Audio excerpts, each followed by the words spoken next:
Assalamualaikum warahmatullahi wabarakatuh. Bismillahirrahmanirrahim. Jazallahu anna sayyidina wa nabiyyina wa maulana Muhammadin wa lil musannif rahimahullahu ta'ala wa nafa'ana bihi wa bi'ulumihi fid dharain amin. Ila an qala tasmiyatus sufufi wa tarbiyatuha. اهتمامه صلى الله عليه وسلم بتسوية صفوف أصحابه رضي الله عنهم في الصلاة. وأخرج ابن خزيمة في صحيحه عن البراء بن عازب رضي الله عنهما قال: كان رسول الله صلى الله عليه وسلم يأتي ناحية الصف ويسوي بين صدور القوم ومناكبهم ويقول: لا تختلفوا فتختلف قلوبكم إن الله وملائكته يصلون على الصف الأول. كذا في الترغيب. وإن أبي داود بإسناد حسن البراء قال: كان رسول الله صلى الله عليه وسلم يتخلل الصف من ناحية إلى ناحية يمسح صدورنا ومناكبنا ويقول: لا تختلفوا، فذكر نحوه. كذا في الترغيب. وأخرجه مسلم والأربعة إلا الترمذي عن جابر بن سمورة رضي الله عنه قال: خرج علينا رسول الله صلى الله عليه وسلم فقال: ألا تصفون كما تصف الملائكة عند ربها؟ فقلنا: يا رسول الله، وكيف تصف الملائكة عند ربها؟ قال: يتم الصفوف الأول ويتراصون في الصف. كذا في الترغيب. وإن أبي داود وابن ماجه عن جابر بن سمورة رضي الله عنه قال: صلينا مع رسول الله صلى الله عليه وسلم فأومى إلينا أن نجلس فجلسنا فقال: ما يمنعكم أن تصفوا كما تصف الملائكة؟ فذكر نحوه. هذا كما في الكهف. وأخرج مالك والستة قال البخاري عن النعمان بن بشير رضي الله عنه أن رسول الله صلى الله عليه وسلم كان يسوي صفوفنا حتى كأنما يسوي بها الفلاح حتى رانا أنا قد عقلنا عنه. ثم خرج يوما فقام حتى كان يكبر فرأى رجلا باديا صدره من الصف فقال: عباد الله، لتسون صفوفكم أو ليخالفن الله بين وجوهكم. وفي رواية عند أبي داود وابن حبان في صحيحه قال: فرأيت الرجل يلزق منكبه بمنكب صاحبه وركبته بركبة صاحبه وكعبه بكعب صاحبه. كذا في الترغيب. أمر عمر وعثمان وعلي بتسوية الصفوف قبل التكبير. وأخرج مالك وعبد الرزاق والبيهقي عن نافع أن عمر رضي الله عنه كان يأمر بتسوية الصفوف، فإذا جاءوا فأخبروه أن قد استوت كبروا. وعند عبد الرزاق عن أبي عثمان النهدي قال: كان عمر يأمر بتسوية الصفوف ويقول: تقدم يا فلان، تقدم يا فلان. وأراه قال: لا يزال قوم يستأخرون حتى يؤخرهم الله. وعنده أيضا عنه قال: رأيت عمر إذا تقدم إلى الصلاة ينظر إلى المناكب والأقدام. كذا في الكهف. وأخرج عبد بن حميد وابن جرير وابن أبي حاتم عن أبي نضرة قال: كان عمر بن الخطاب إذا أقيمت الصلاة قال: استووا، تقدم يا فلان، تأخر يا فلان، أقيموا صفوفكم، يريد الله بكم هدي الملائكة، يتلون ثم يتلون، وإنا لنحن الصافون وإنا لنحن المسبحون. كذلك. وأخرج ابن أبي شيبة عن علي رضي الله عنه قال: استووا تسوي قلوبكم وتراصوا تراحموا. كذلك. Alhamdulillah, kita akan dengarkan kisah-kisah para sahabat mengenai lurusnya shaf sebelum salat. Meluruskan shaf sebelum salat dan pengajaran Rasulullah SAW di dalamnya. Ihtimam mementingkannya Rasulullah SAW di dalam meluruskan shaf para sahabatnya di dalam salat. Telah mentakhrij hadis ini Imam Ibnu Khuzaimah di dalam kitab sahihnya dari Sayyidina Barra bin Azib radhiyallahu anhu, beliau mengatakan Rasulullah SAW pernah datang di ujung shaf, kemudian meluruskan antara dada-dada kami dan pundak-pundak kami. Lalu beliau bersabda, janganlah kalian berselisih.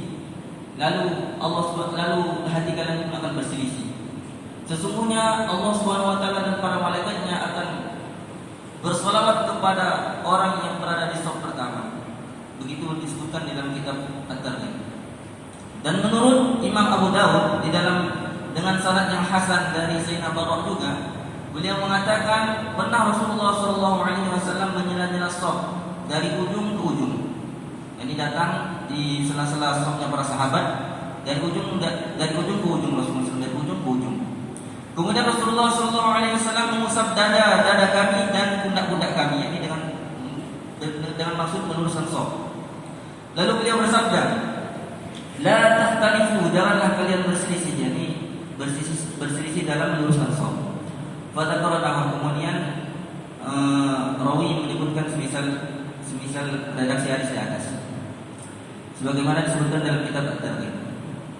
Telah mentakhrij juga Imam Muslim dan Imam Arba'ah, yakni Imam Tirmidzi, Abu Dawud, Nasa'i dan Ibnu Majah, kecuali di Imam Tirmidzi.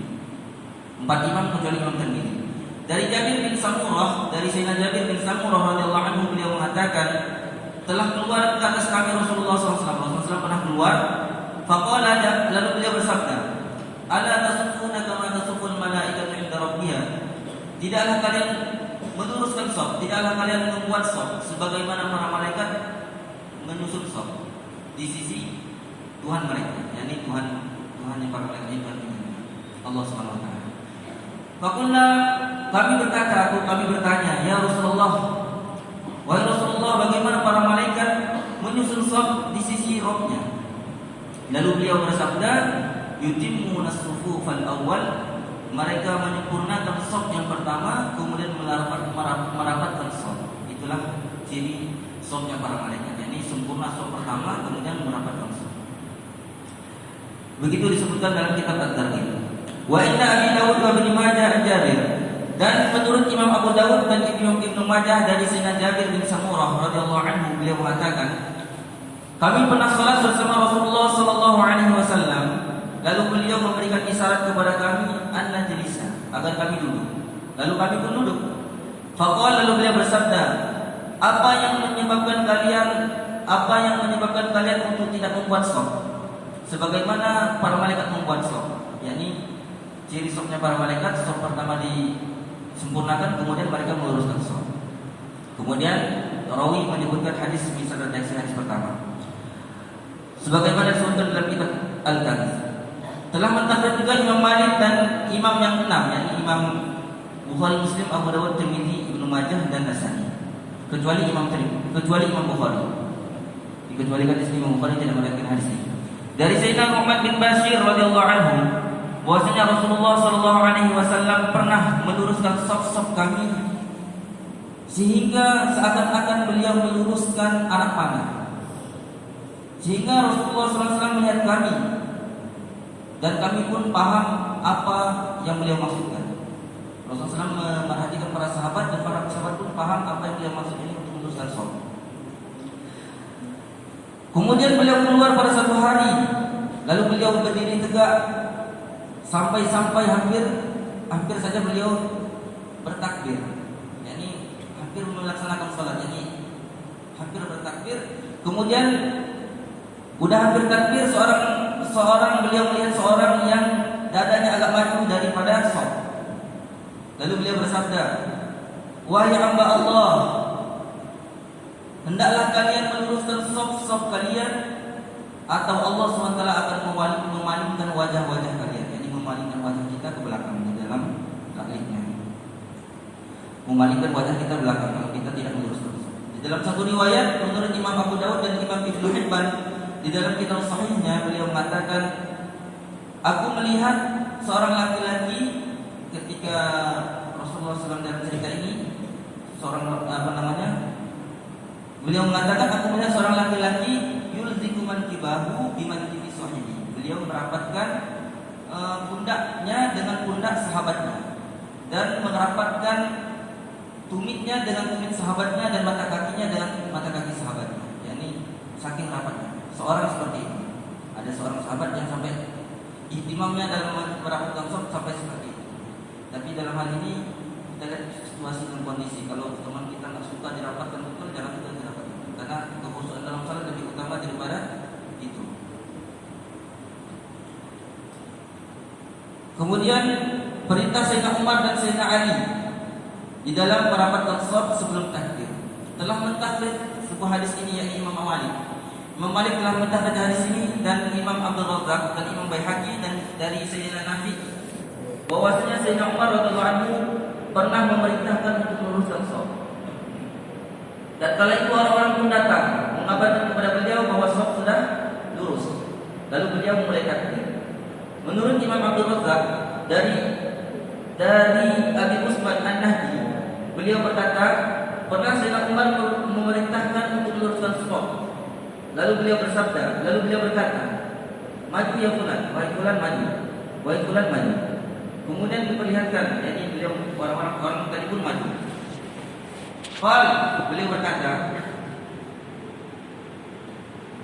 tidak henti-hentinya suatu kaum akan terbelakang sampai yakni terbelakang dari shaf, sehingga Allah pun akan membuat mereka terbelakang, yakni terbelakang masuk dalam surga atau terbelakang keluar dari neraka. Dengan sebab itu, yang berkata saya mengatakan sebab tidak ihtimam dalam meluruskan shaf dan menyempurnakan shaf pertama, sehingga Allah SWT pun akan membuat mereka terbelakang dari masuk dalam surga. Kemudian aku melihat Sayyidina Umar ketika itu beliau maju untuk salat. Kemudian beliau memandang kepada pundak-pundak dan kaki-kaki kami, sebagaimana disebutkan dalam kitab Al-Kan. Telah mentakhrij juga Imam Abd bin Humaid dan Imam Ibnu Jarir dan Imam Abi Hatim dari Sayyidina Nadrah. Beliau mengatakan, pernah Sayyidina Umar bin Khattab apabila didirikan sholat, ketika akan didirikan sholat, maka beliau berkata, istawu, luruskan shaf, luruskan. Taqaddam ya fulan, maju wahai fulan. Ta'akhkhar ya fulan, kamu mundur sedikit wahai si fulan. Baru beliau memerintahkan untuk aqimu sufufakum, tegakkanlah shaf-shaf kalian. Allah SWT menginginkan kalian untuk mendapatkan petunjuknya malaikat, yakni dalam meluruskan shaf, sebagaimana petunjuknya para malaikat. Kemudian beliau membacakan ayat, wa inna lanahnu shafun wa inna lanahnu musabbihun, di dalam surat As-Saff ya. Sesungguhnya kami adalah hamba-hamba Allah yang menyusun shaf, dan kami sungguh hamba-hamba Allah yang selalu bertasbih, yakni para malaikat. Telah mentakhrij juga Imam Ibnu Abi Syaibah dari Sayyidina Ali radhiyallahu anhu, beliau mengatakan, Sayyidina Ali mengatakan, istawu tasbih qulubukum, lurus dalam shaf kalian maka hati-hati kalian pun akan menjadi lurus. Wa tarasu, dan rapat dalam shaf kalian maka kalian akan saling menyayangi dengan sebab merapat. Sebagaimana disebutkan dalam kitab. Kita dengarkan beberapa buah kisah para sahabat tentang meluruskan shaf. Semoga kita dengar ini amalkan dan kita sampaikan. A'udzubillahi minasyaitonirrajim. Bismillahirrahmanirrahim. Alhamdulillahirabbil alamin dan syakirin dan na'imin dan mu'minin 'ala Allahi kafi madidah. Ya Rabbana wa lakal hamdu kama yanbaghi li jalali wajhikal karim wa 'azimi sultanik. Allahumma rabbana taqabbal minna salatana wa siyamana wa ruku'ana wa sujudana wa tadarru'ana wa takhushu'ana wa ta'abbudana wa tamin taqsirana ya Allah ya rabbal alamin. Allahumma inna nas'aluka bismika Allahumma mahfuzi bi nuri wajhikal 'ala al-mu'abbad bid-da'i bil-baqi al-mukhallal في كل بيتك ورسولك محمد نسألك باسمك